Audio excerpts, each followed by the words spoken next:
Everyone, Brian here. Just want to make a quick video of the Lydsto Robotic Pool Cleaner. This is the P1 Mini Plus model.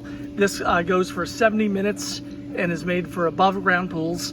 This comes pretty much ready to go out of the box. The only thing you have to do is screw in the floater here.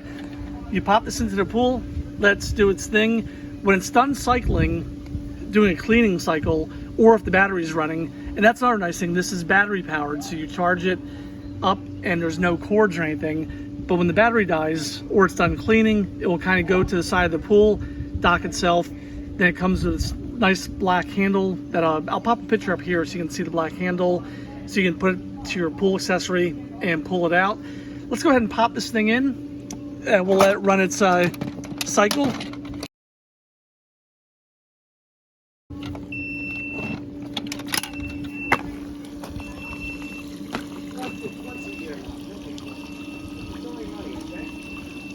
There it goes. One thing I want to show you is this thing moves pretty quickly in the pool.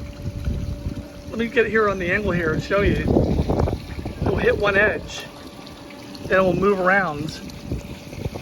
And look at that thing going. That moves pretty quickly across the surface of the pool.